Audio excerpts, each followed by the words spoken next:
All right, guys, we're back here with Richard in Yakima, Washington. How's it going, Richard? Well, it's cold. It's morning time. I don't know what time it is. It must be 8 o'clock. Are you from Yakima? No. No, where are you from? A little community called the Silver Valley. Silver Valley. Yeah, it's what in brought you Idaho. To Yakima? My father came and got me because he was dying, so he wanted me and my brother to be with him for his last days, and been here since. Ever since, huh? Yeah. What's your current situation right now? It's looking brighter. I think I'm going to be getting housing next week, so we have to wait and see. That's awesome. Yeah, it is. How are you going to be getting the housing? Through programs they have. Is it just for a week, or is it a permanent situation? I won't know until I get with my case manager and figure it out. So right now, I actually came looking for Matthew because a couple days ago, Matthew was right here, and I ran into you. Did you sleep here last night? Yeah. Where'd you sleep? Like on that mattress right there? No. Cause see, that's where Matthew was at the other day. Around the corner. Around the corner? Yeah. Down that way right there? Yeah. Yeah, that's where most people. And we're at just for people that know and understand. We're currently in the entrance coming from Sela to Yakima. Yeah, the sign over there says entering Yakima. Entering Yakima, right over there at Harley. So we get less problems out here with the police. Like we don't get ran off as much, but who knows? Maybe after this, somebody will squawk, and then that'll all change. You never know. Right. Yeah. Some people gamble on the misery of others. So. Yeah, that's not good, man. Yeah, it's sad. And it's like you said right before the video. What is it that you said? You said some people ruin it for the rest of us. Yeah. We've got to try to be out of sight, out of mind, and this is definitely not doing it because we're not even 50 foot from the main entrance of Yakima. Yeah. What a thing a person might be coming here for a high-end job, and then they come by and they see this. Yeah. And then. So then, anytime a homeless person pops up in their view, that guy. It's him. It was him. He did it. And it's just gonna, so. And that's not right either. You cannot stop what society's gonna think or what they don't think. You can't never change the mind of another human. But unfortunately, like for you and your perspective, somebody shows up, they have no clue. You just showed up right before them. They're gonna blame it on you. Let them blame. That's happened a lot, huh? It don't matter.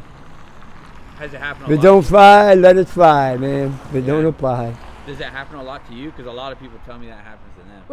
Where they get the blame nah. I'm a better scapegoat than that. Yeah, that's good. So tell me about yourself. How long have you been homeless, out in the struggle? Oh, before I got to Yakima or just here? Before Yakima. Oh. Probably ever since I got out of prison. Yeah, what were you in prison for? Manufacturing methamphetamines. Yeah, are you currently on meth right now? No. That's good. I like my weed and dab though. Yeah, for sure. And how long did you serve in prison for that? 5 years. Dang, that's a while. It's 1,825, 26 days, something like that. Leap year is in that time frame anyway, so. And how was it in prison? Like, what do you mean?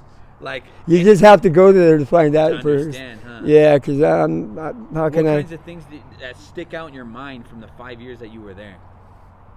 I wasn't coming back, and I haven't. I wasn't going back. My LSI score was 48. That's in the category of that. Upon my release, that I would be back in prison within 4 months of release. Oh, so they do a test. Well, over in Idaho, you got to go through RDU. They classify it, find out where you're going to fit in, what's happening, what do you need, what's going on. Yeah. And they test you for different, how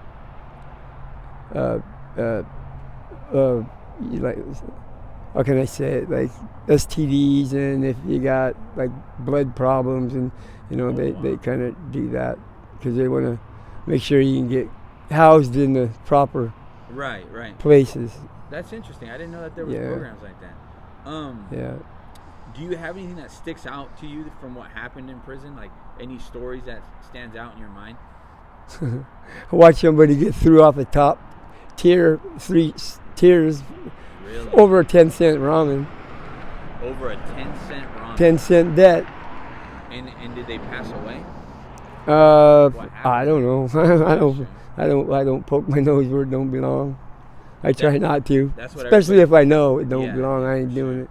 So where do you usually sleep at night? Under the stars. Yeah.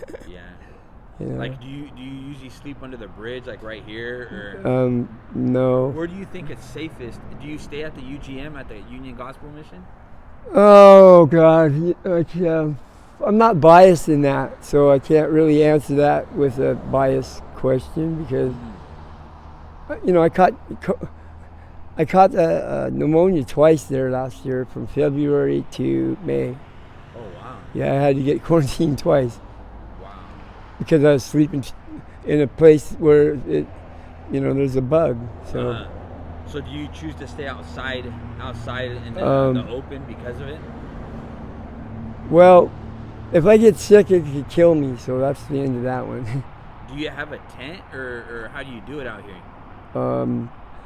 I try not to get caught with a fire. Yeah, that's what everybody tells me, man. Yeah. I saw a guy the other day that had a cart and he had clothes on top, and somehow he had a fire below the clothes. I don't know how he was doing it. But just to stay warm, Yeah. It is still cold out here. Yeah, it's true. See, this is all from frostbite, all this dark stuff on me. Oh, that's what that Being is? cold, yeah, it's dead skin. Dang. It's cold. My hands are just cold all the time. Yeah, no, it's freezing out here, man. It is. What kind of drugs are you currently on right now? I like my dab. Yeah. I like to dabble and dab. Do you do the blues at all? Well, here's the story about that. No, I don't. I've had 3 friends of mine that were close to me. They died off the first hit. Whoa. I've watched people who stole from me where I just want to smash them really bad, hardcore, like leave them in the river. And I'm not saying it, just be saying it. I'm saying it because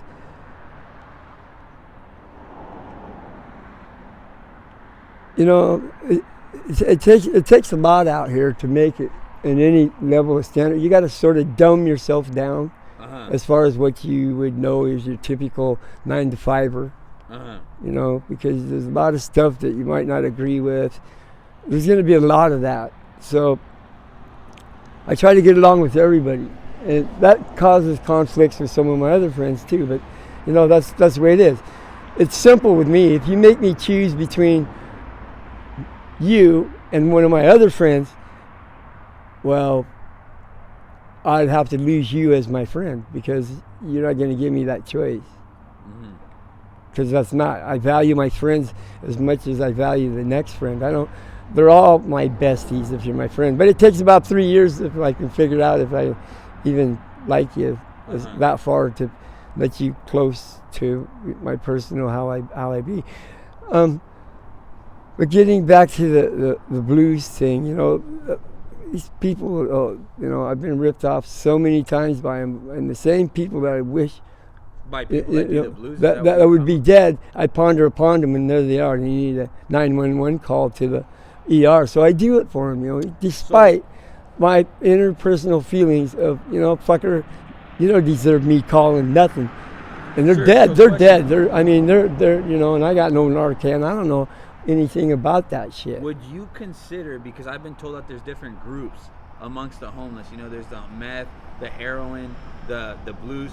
Would you consider the people that are on the blues that they steal more and stuff like that? Because that's kind of the... I think addiction in itself and the temperament of the person who's addicted, I think it's going to base that. How bad do you really want to get high? Anybody would steal anything if they want it bad enough, if they're bound by it. You know what I mean? Yeah. Because one thing about denial that I know, and this is the only thing I really know about it, other than it's whatever in Egypt, the joke, so is this, that when you're in the middle of it, you don't know that you're in it. Denial. Yeah. So how do you see outside of that? For sure. It's tough. It's tough. So I can't knock them if they steal stuff, okay? Yeah. Because I might not, they might have had a way worse thing than, they may never get normal. I don't know what's normal anyway, but You know what I mean? Right. It's I can't judge another person because the way I live my life and you should live it that way. That's wrong. That's Hey, sir, That's have not you right. ever overdosed before? on pussy. Don't tell no one. You threw me off. Yeah. It's all right. Well, it's good that you haven't overdosed Yeah, on yeah. any drugs. No. I've been a sick kid all my life, really, basically. So it's hard. How would you consider your childhood? Well, it was normal as far as growing up as I thought, but as I grew up and found out that other things didn't happen that way within the families, then I knew, how dysfunctional life is, or was, and I'm sure my parents done the best they could, for us, Do you have any children? Yeah, How many? one. One? Yeah. Do they come check up on you or any family or friends? I don't know. I don't have any telephone to get a hold of me. I'm not allowed to have a telephone, a knife, a lighter. The shit I can't keep. It gets stolen, Would you be okay with me doing a follow-up interview in the future? I don't care. I'll be getting housing, I think, this next week. And I'll give you my number. That way, because we want to see progression, and stuff. Yeah. But yeah, what message do you have for your family or friends if they see this video? Rock on! Don't worry about me. I'm fine. I'm only alive because of the grace of God, and I suggest you get some of Him because maybe your life will be different, or at least an outlook or a thought or something. Because if you think this is all there is to this shit, you're wrong. And lastly, would you be okay with me posting this on my YouTube channel? Yeah, I don't care what you post. They probably posted worse stuff. Thank you, sir. By the way, before I forget, how Yeah. do you do it to stay positive out here? Like I say, you gotta, God's about it. That's all I can blame it on. I mean, they might say, oh yeah, well you smoke weed, so you ain't a Christian. How do they know that God ain't working on that person to not walk across there and bit slap them one? Sure. You never know where a person's at. We all think we know, but take this for instance. Why is it we can fix someone else's problems, but we can't do our own? It's interesting. Yeah. So, you got to start with a self-leveling you got to self-sacrifice to find happiness. All I can say about that is I feel that my serenity is in direct proportion to my level of acceptance. Because when I ain't accepting shit, I sure am pissy. So. All right, sir. Well, thank you for your time. And then that's God somewhere. So. Thank you, sir.